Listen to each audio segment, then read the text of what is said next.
né? Tem essa chamada lei Magnitsky, que chama morte financeira, né, para alguns.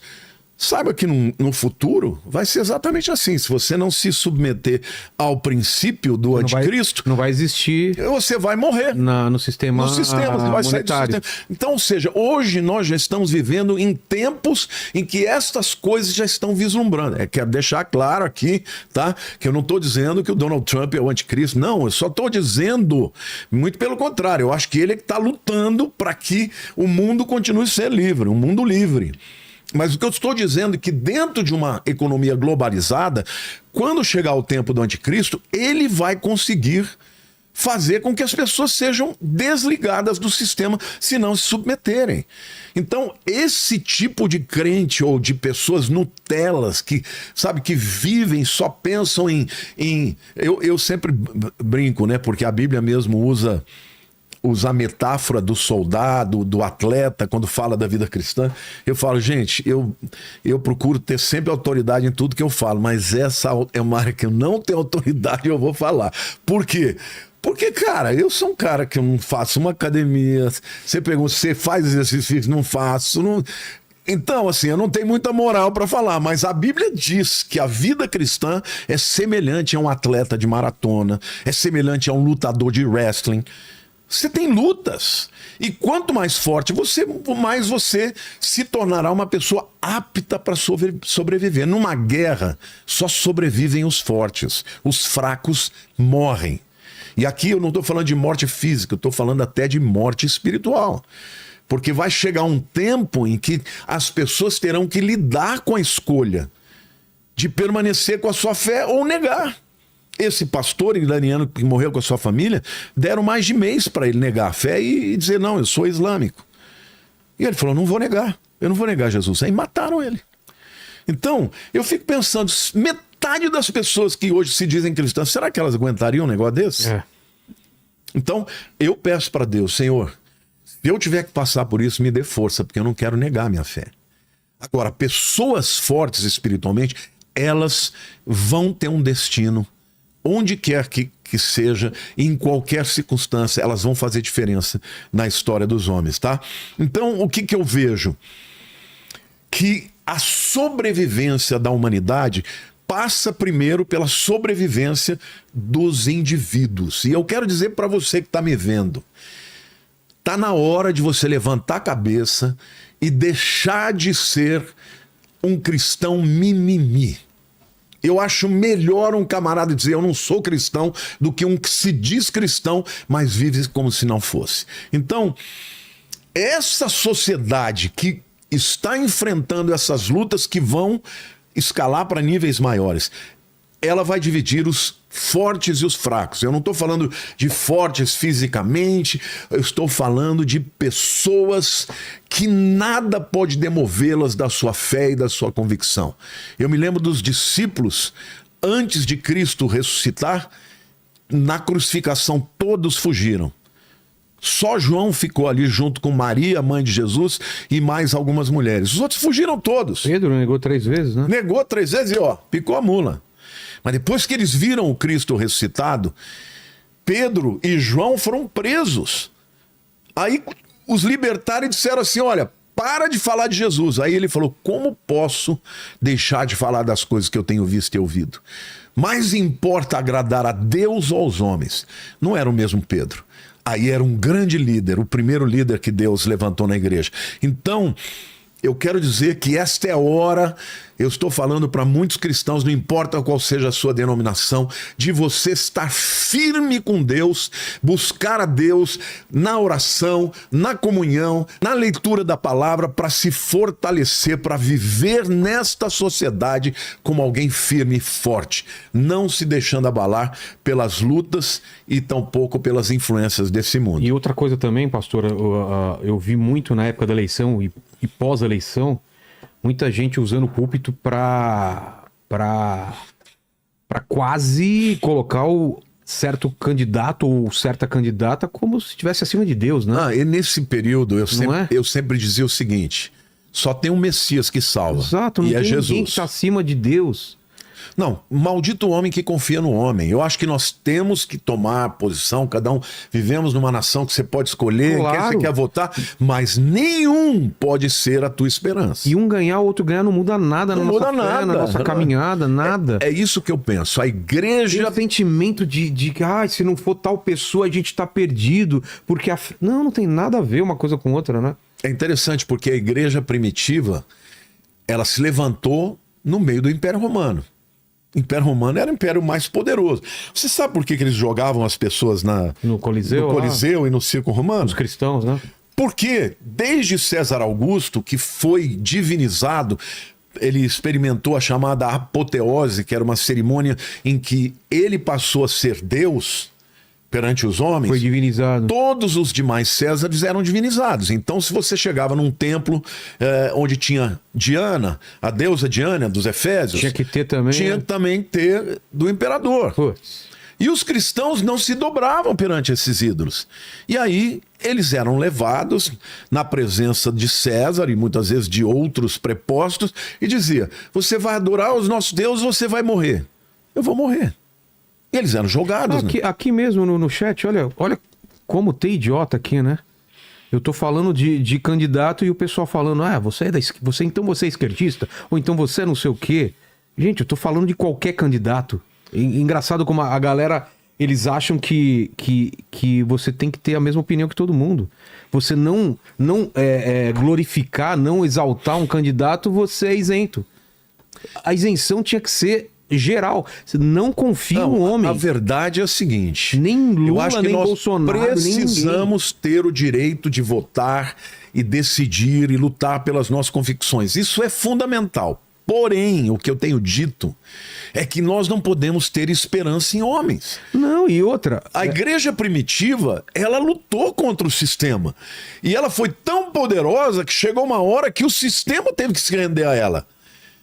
Quando estava lá lutando Maxêncio com Constantino, Pois é. Constantino falou: vou me juntar aos cristãos, porque senão eu vou perder a guerra. E ele se juntou aos cristãos. E os cristãos o ajudaram a vencer a batalha. Então o que eu quero dizer, Jesus disse que nós deveríamos confiar em Deus. Somente em Deus. E tem gente que deixa de falar com parente, com amigo por causa de política. É. Aqui, esse programa é a maior, é o exemplo de que a gente pode falar com todo mundo. Não, você recebe todo mundo. Na mesma semana tinha o Nicolas e a Manu Dávila. Na sexta-feira tinha o Haddad aqui, na segunda tinha o Bolsonaro. Semana passada eu conversei com o Eduardo. Essa semana eu converso com um comunista. Conversar, ter uma boa relação não quer dizer que você aprove aquilo, mas que a gente tem que conversar com todo mundo. Ó, eu vou dar um testemunho aqui, tá? Eu tenho uma irmã que é muito querida. É muito querida. Assim, ela é mais velha que eu. Irmã da família ou De irmã sangue, de sangue? sangue. De sangue mesmo. Irmã mais próxima a mim. Sei. Aquela irmã que você tem... É gêmeo de alma. Gêmeo de alma. A gente sempre se deu bem em tudo. Quando eu era pequeno, ela me fazia dormir. Quando eu fui cresci, virei adolescente, ela entendia todos os meus dilemas. Irmã mais próxima. Ela canta, eu toco, a gente sempre...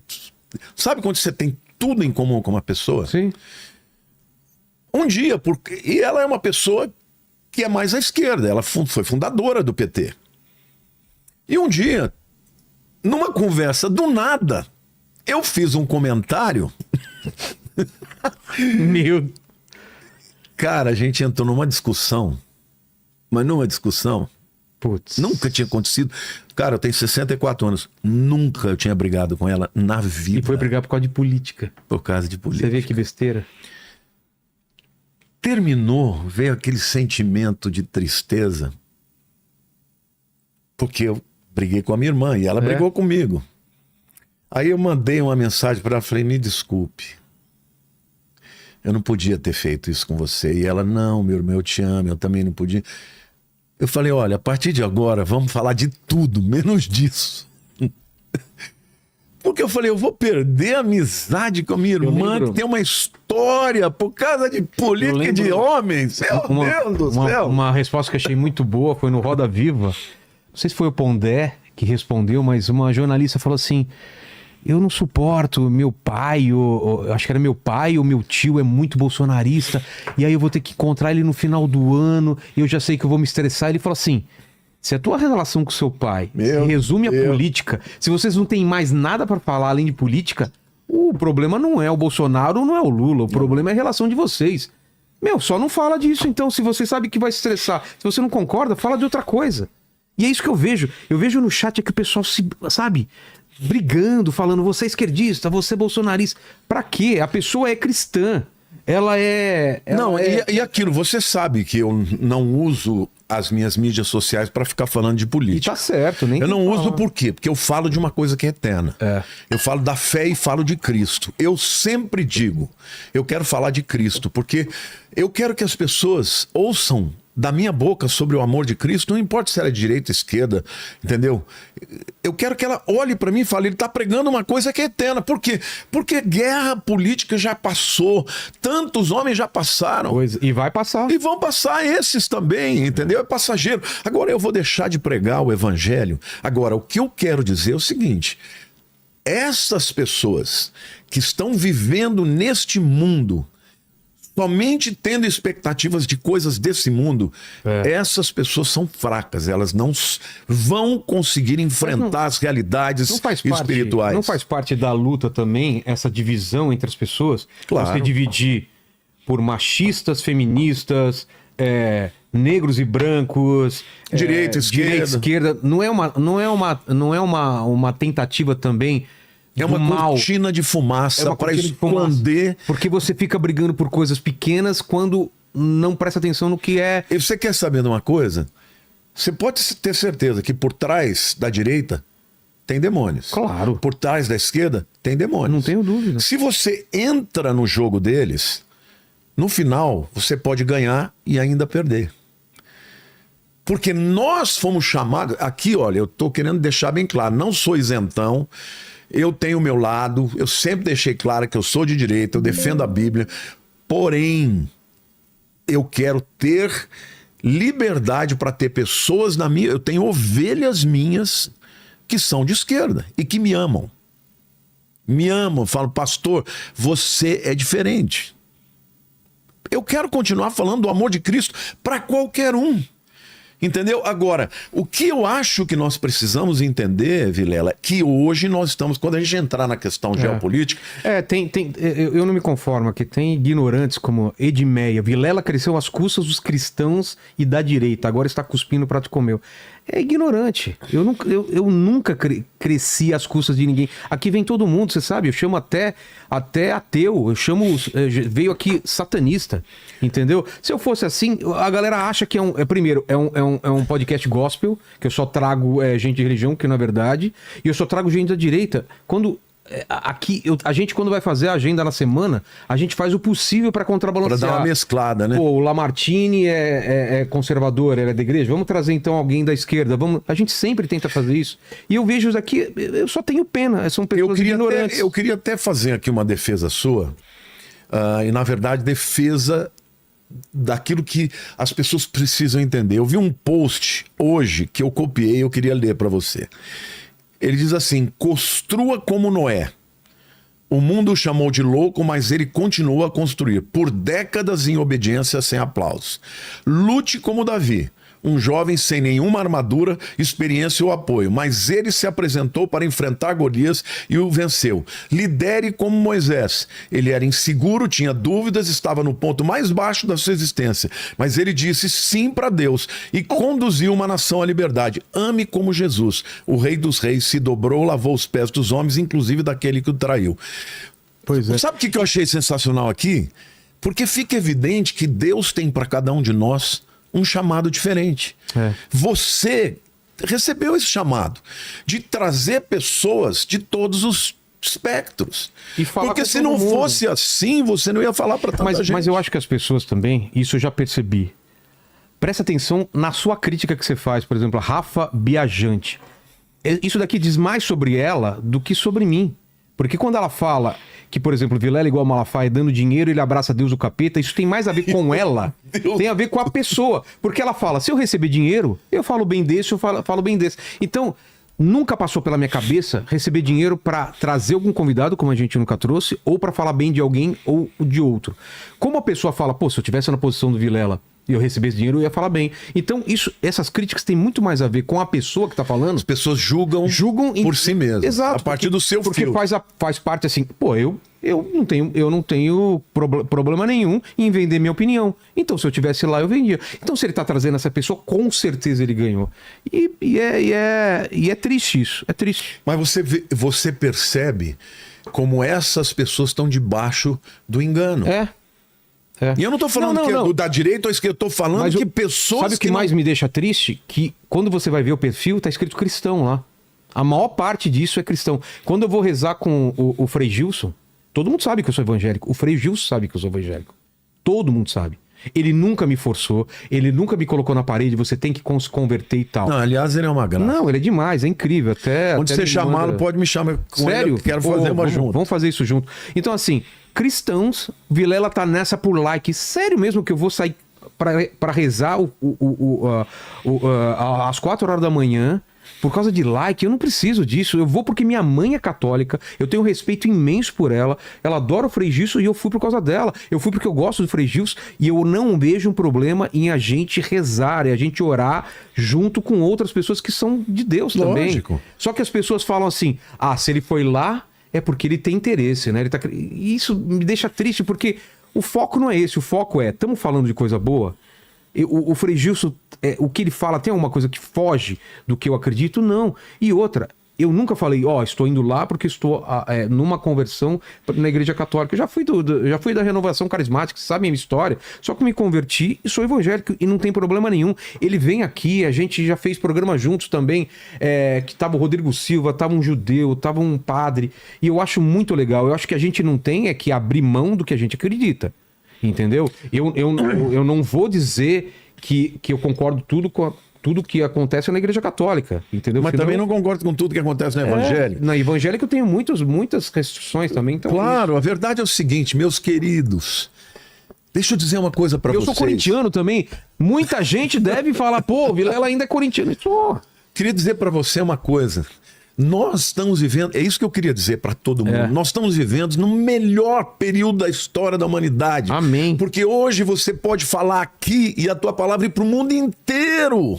Vocês percebem que se a gente deixar de ter a pregação do Evangelho, o amor de Cristo, se a gente não compreender que Deus chama pessoas diferentes, com chamadas, com dons e propósitos diferentes, então, se você não compreender isso, você vai deixar de pregar a verdade para levantar uma bandeira que é passageira.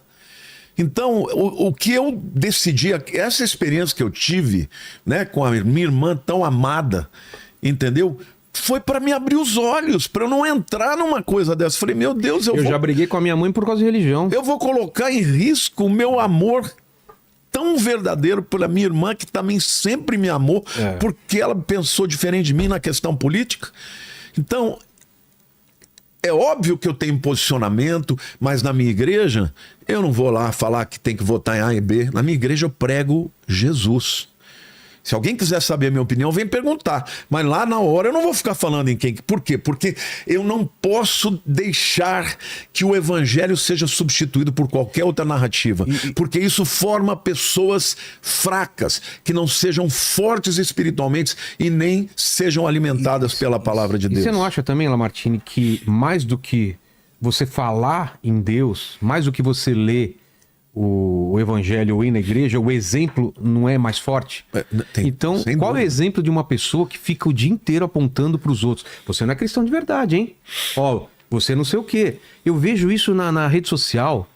Cara, o pessoal criticando gente convertido novo. Isso é roupa de ir na igreja? Isso é gente... Às vezes a pessoa tá acabando, tá começando na igreja, deixa ela. Vai ter gente que vai aconselhar. Você colocando o dedo na cara dessas pessoas, você só vai afastar essas pessoas. Né? Dá uma tristeza. É aquilo que eu falei aqui, esse post, né?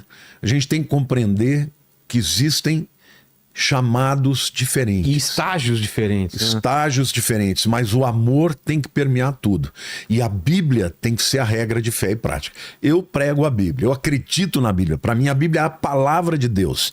Então, se alguma coisa difere da Bíblia, eu creio na Bíblia e discordo daquilo. Na dúvida... Não, eu fico com a Fica Bíblia. com a Bíblia. Agora, eu não posso exigir que as pessoas estejam no mesmo estágio que eu. Cada um tem o seu tempo. Não, cada um tem sua história também. A gente não sabe a luta que a pessoa tá passando. Uma coisa que eu aprendi aqui nesse programa é que eu tinha muito julgamento por algumas pessoas. Eu fiz questão de trazê-las aqui e falar assim, ó, eu não vou com a cara dessa pessoa, mas eu quero trazer no programa que eu quero escutar a história dela. E durante 2, 3 horas, aquela pessoa me trouxe situações que eu me coloquei na posição dela. Pô, eu passei por isso. Agora entendo porque aquela vez ela deu aquela declaração. Pô, e agora entendo porque que... Sabe, e aí você começa a entender que tá todo mundo passando por dificuldade. Eu agora tô passando esses dias com a doença da minha mãe, com a doença do meu pai. E aí... alguém me encontra um dia no shopping e fala, pô, você tava com cabeça baixa, porque, pô, você é tão bem-humorado, pô, às vezes você tem um dia ruim, às vezes você tem um dia bom. A gente não pode julgar as pessoas, né? E a luta, ela muitas vezes nos abate. Né? É. A diferença de quem tem uma relação com Deus é que você pode estar abatido, mas não destruído. Pois é. O apóstolo Paulo fala, abatido, porém não destruído. Por quê? Porque Deus é conosco. Então... O que eu quero dizer para todos vocês aqui, se fiem em Jesus, na sua palavra, se fortaleçam nele. Nós devemos entender que nós temos que ser luz do mundo e sal da terra. É mais do que brigar. Então eu vou fazer uma pergunta que abrange tudo isso que a gente está falando.